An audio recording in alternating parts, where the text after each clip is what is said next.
Hello students, welcome to my YouTube channel that is physics by Parvat Bishnoi. सो आज हम discuss करने वाले हैं वर्कशीट नंबर 18 क्लास 10 साइंस के लिए इंग्लिश मीडियम में 1408। आपको यहाँ पे डेट दिख रही है, that is worksheet number 18।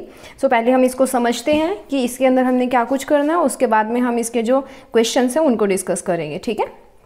So first ये जो हमारी वर्कशीट है that is based on your chapter electricity, इसके ऊपर बेस्ड है। हमारा टॉपिक है ओम्स लॉ। ठीक है। तो सबसे पहले ओम्स लॉ करने से पहले मैं आपको ओम के बारे में कुछ बता देती हूँ। 1827 के अंदर जो जॉर्ज साइमन ओम थे, पूरा नाम क्या था, जॉर्ज साइमन ओम, एक जर्मन फिजिस्ट थे जिन्होंने ड्राइव किया था एक रिलेशन इलेक्ट्रिक करंट और पोटेंशियल डिफरेंस के बीच में। ठीक है। उस रिलेशन को ओम्स लॉ बोला जाता है। तो ओम कौन थे? एक जर्मन के फिजिस्ट थे। ठीक है। और उन्होंने क्या दिया था? Ohm's law. और ओम्स लॉ क्या है? इलेक्ट्रिक करंट और पोटेंशियल के बीच का, पोटेंशियल डिफरेंस के बीच का रिलेशन है। ठीक है। सो बेसिकली ओम्स लॉ के अंदर हमारे पास देखो है क्या, ओम ने बोला क्या था अपने लॉ के अंदर? उसने बोला था कि it states that the current flowing through the conductor के अंदर जो भी करंट फ्लो करेगा ना हमारा, ठीक है, that is directly proportional to the potential difference applied across its ends and provided the temperature and the other conditions remains unchanged. हमारी जो टेम्परेचर और प्रेशर की कंडीशंस हैं वो अनचेंज रहनी चाहिए। उसने बोला था कि जो भी करंट फ्लो करेगा ना हमारे कंडक्टर के बीच में से, वो किसके प्रोपोर्शनल होगा? जितना पोटेंशियल डिफरेंस हम उसके अंदर लगाएंगे। ठीक है। जितना पोटेंशियल डिफरेंस होगा ना उतना ही करंट जो है वो फ्लो करेगा, यानी कि दोनों एक दूसरे के क्या है? डायरेक्टली प्रोपोर्शनल है, वी प्रोपोर्शनल्स टू आई है। ठीक है। ये बोला था ओम्स ने। मैथमेटिकली हम क्या बोलते हैं? That is potential difference proportionals to current होता है। ठीक है। V is a voltage in volts, I जो है हमारा करंट होता है एम्पियर के अंदर, और आर जो है वो हमारी रेजिस्टेंस होगी किसके अंदर? ओम के अंदर, जो भी मेटल हम लेंगे। ठीक है। सो ओम ने बोला था कि वी प्रोपोर्शनल टू आई होगा, और ये प्रोपोर्शनैलिटी का साइन जब हटता है तो हमारे पास इसकी जगह पे आर आ जाता है, और that V is equals to I R हमारा रिलेशन जो है वो बन जाता है। और यहाँ से हम रेजिस्टेंस की वैल्यू भी निकाल सकते हैं, that is V R is equals to V upon I. Okay. So यहाँ पे बेसिकली देखो आई की वैल्यू भी आप यहाँ से निकाल सकते हो, वी की वैल्यू तो आपको पता ही है, V is equals to I R होता है। यहाँ से आपको आई की आर की वैल्यू भी आप निकाल सकते हो और आई की वैल्यू भी आप निकाल सकते हो। ठीक है। That is V by R. तो आपको न्यूमेरिकल्स जो है वो किसी फॉर्म में भी आ सकता है। आपको रेजिस्टेंस कैलकुलेट करना भी आ सकता है, आपको करंट कैलकुलेट करना भी आ सकता है, आपको पोटेंशियल डिफरेंस कैलकुलेट भी करना भी आ सकता है। ठीक है। तो रेजिस्टेंस क्या होता है? Is a constant for a given metallic wire eight A given temperature. Resistance को बेसिकली अगर हम बोलें तो रुकावट, ठीक है, ऑब्स्ट्रक्शन जो प्रोड्यूस करवाता है करंट के रास्ते के अंदर। ठीक है। That is known as resistance. उसके बाद में है ये जो होता है ये कांस्टेंट होता है। कोई भी आप मेटल लेते हो ना, किसी मेटल के लिए एक पर्टिकुलर टेम्परेचर के ऊपर, एक गिवन टेम्परेचर के ऊपर कांस्टेंट होता है, बट टेम्परेचर के राइज करने से, इंक्रीज या डिक्रीज करने से ये जो है वो इफेक्ट होता है। ठीक है। टेम्परेचर जितना बढ़ता है उतना जो रेजिस्टेंस है वो भी बढ़ता जाता है। उसके बाद में करंट जो है that is inversely proportional to resistance होता है। जितना ज़्यादा रेजिस्टेंस होगा उतना कम करंट जो है वो फ्लो करेगा, क्योंकि मैंने आपको बताया करंट के रेजिस्टेंस क्या होती है? रोकना। तो जितना ज़्यादा रेजिस्टेंस होगा उतना ही तो वो ज़्यादा रोक देगा करंट को, उतना ही करंट आपके पास कम आएगा। ठीक है।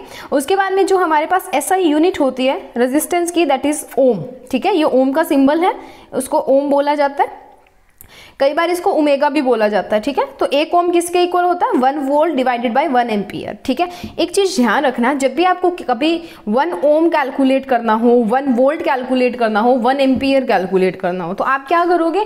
जो भी फॉर्मूला आपको दिया हुआ है उसके अंदर सबको 1 पुट कर दो, यूनिटी पुट कर दो। ठीक है। जैसे यहाँ पे 1 ओम निकालना था तो वोल्टेज को 1 वोल्ट पुट कर दिया और करंट को 1 एम्पियर पुट कर दिया। ठीक है। सो इससे आपके पास 1 ओम की वैल्यू आ जाएगी। ठीक है। नेक्स्ट बात करते हैं इसके ग्राफ की। अब ओम ने क्या किया था? अपना एक्सपेरिमेंट किया था। ठीक है। उसने क्या किया? एक मेटल को लेके एक्सपेरिमेंट किया। ठीक है। तो उसने पोटेंशियल डिफरेंस और करंट के बीच में एक ग्राफ बनाया था। जैसे जैसे वो एक्सपेरिमेंट करता गया तो उसको ये पता लगा अब V जो है ये कर्व जो है वो स्ट्रेट लाइन है, यानी कि जितना वो पोटेंशियल डिफरेंस को चेंज कर रहा था उतना ही करंट जो है वो चेंज हो रहा था। ठीक है। या जितना वो करंट उसके पास आ रहा था वो डायरेक्टली प्रोपोर्शनल था जितना पोटेंशियल डिफरेंस वो लगा रहा था उसके। तो जो ग्राफ है दैट इज स्ट्रेट लाइन, और ये स्ट्रेट लाइन बना तभी उसको पता लगा that is V potential difference जो है वो प्रोपोर्शनल है किसके? करंट के। A straight line plot shows that as the current through the wire increases the potential difference across the wire increases linearly. This is Ohm's law. इसको क्या बोलते हैं? ओम्स लॉ बोलते हैं। ठीक है। अब नीचे आपको एक चीज दी हुई है, nichrome is an alloy of निकल, chromium and manganese and iron. ठीक है, ये जो कर्व इसने बनाई थी ना, ये एक नाइक्रोम अलॉय के लिए बनाई थी। ठीक है, मेटल्स एंड नॉन मेटल्स में हम पढ़ते हैं कि अलॉयज क्या होते हैं। Alloys are the homogeneous mixture of metals. दो मेटल्स हो सकते हैं, दो से ज्यादा मेटल्स हो सकते हैं, एक मेटल एक नॉन मेटल भी हो सकता है। सो यहाँ पे जो नाइक्रोम है वो किससे बनता है, Ni का मतलब निकल, क्रो का मतलब क्रोमियम और लास्ट में मैग्नीज। ठीक है, तो मैग्नीज से इन तीनों से मिलके जो है वो बनता है। नेक्स्ट हमारे पास हम डिस्कस करने वाले हैं इसके प्रैक्टिस के लिए जो आपको क्वेश्चंस दिए हुए हैं। फर्स्ट क्वेश्चन है state Ohm's law and what is the relation between V, I and R, draw the graph between V and I. उसके बाद में सेकंड क्वेश्चन है if the resistance of an electric circuit is increase what will happen to the current assuming that the voltage remains the same. Third question आपको एक numerical दिया हुआ है, fourth भी numerical and fifth question is define Ohm's law. तो इसके questions को discuss करते हैं, उसके लिए मैं आपको आंसर भी प्रोवाइड कर रही हूँ, आप लोग उसको भी लिख सकते हैं। सो फर्स्ट क्वेश्चन हमारे पास था state Ohm's law, what is the relation between I, V and R, draw the graph between V and I. तो ये आपको वैसे तो आपके जो मैंने आपको करवाई है वर्कशीट उसके अंदर भी दिया हुआ है, और उसके अलावा ये रहा ओम्स लॉ होता है क्या, the Ohm's law is the relationship between the potential difference across a conductor and the current flowing through it. दोनों के बीच में रिलेशन बताता है। ओम्स लॉ की डेफिनेशन आप नीचे भी देख सकते हो, the current flowing through a conductor is directly proportional to the potential difference between it and its end provided the temperature remains constant. और वी जो होता है दैट इज, अब रिलेशन की बात करते हैं तो आई जो है वो प्रोपोर्शनल्स टू वी है या वी प्रोपोर्शनल्स टू आई है, और V by I is equals to constant and V by I is equals to R के इक्वल होता है, या आप इसको ये भी लिख सकते हो V is equal to I R, तो ये भी आप ऐड कर लेना। ठीक है, सो आर यहाँ पे हमारा रेजिस्टेंस है, आई हमारा करंट था, और वी हमारा पोटेंशियल डिफरेंस है। ठीक है, सो फर्स्ट हो गया। उसके बाद में आपकी ग्राफ की बात करते हैं।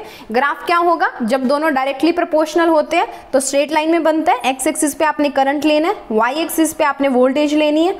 ठीक है, और एक स्ट्रेट लाइन ओरिजिन से स्टार्ट होती है, आपने यहाँ पे बनानी है। तो this is the graph of Ohm's law. Okay, इसके अलावा आप अपनी जो वर्कशीट है उसके अंदर जो आपको ग्राफ दिया हुआ अलग से आप वो भी बना सकते हो, ये भी बना सकते हो, दोनों सही है। ठीक है, moving on to the next question, What happen in an electric circuit if the resistance is increased, assume the voltage remain same। उसने बोला है कि क्या होगा अगर रेजिस्टेंस को इंक्रीज कर दिया जाए और वोल्टेज को सेम रखा जाए। तो हमारे पास अकॉर्डिंग टू ओम्स लॉ क्या होता है, V I is equal to V by R होता है। पीछे हमने फॉर्मूला निकाला जब मैंने आपको समझाया था। अब वोल्टेज तो सेम ही है, इसको मान लो मैं 1 वोल्ट रख लेती हूँ, वोल्टेज सेम है, इसको मैंने 1 वोल्ट रख लिया कॉन्स्टेंट, यानी कि वी को हमने कॉन्स्टेंट रख लिया। तो आई किसके प्रोपोर्शनल हो गया, I is equal to 1 by R, इसको आप यहाँ पे लिख सकते हो। ठीक है, so I proportional to 1 by R. अब उसने बोला कि रेजिस्टेंस को इंक्रीज करना, अगर रेजिस्टेंस को इंक्रीज करोगे तो जो करंट है वो डिक्रीज होगा, क्योंकि जब भी दो क्वांटिटीज के बीच में इनवर्सली प्रोपोर्शनैलिटी आती है, एक इंक्रीज करती है तो दूसरी डिक्रीज करती है। अगर रेजिस्टेंस इंक्रीज करेगा तो करंट डिक्रीज करेगा, और अगर करंट इंक्रीज कर रहा है तो रेजिस्टेंस ऑब्वियसली डिक्रीज करेगा। Okay, as a resistance is increase keeping the voltage constant, thus the current in the circuit will decrease. तो करंट आपका कम होता जाएगा, डिक्रीज होता जाएगा।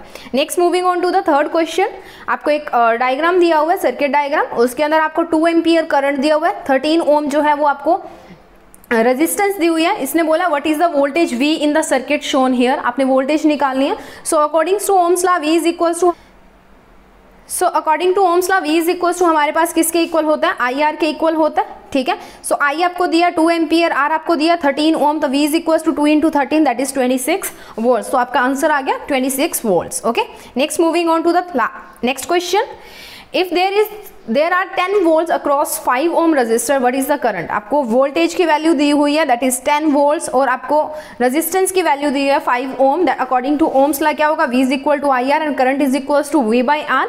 तो I is equal to 10 by 5 which is equal to 2 amperes. Okay, so आपका answer आ गया 2 एम्पियर्स। ओके, नेक्स्ट है define 1 ohm, that is last question जो हमारा है। 1 ओम क्या डिफाइन करता है, देखो हमने रेजिस्टेंस की वैल्यू निकाली थी that is R is equal to V by I. ठीक है, V is equal to I R होता है, तो V बाई आई आ गया। अब मैंने आपको पीछे बताया था जब भी आपको 1 ओम निकालना हो ना तो R को 1 ओम पुट किया तो बाकियों को भी 1 पुट कर दें।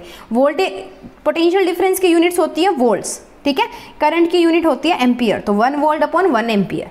सो 1 ओम क्या डिफाइन करता है, as a resistance of a conductor with a potential difference of 1 volt.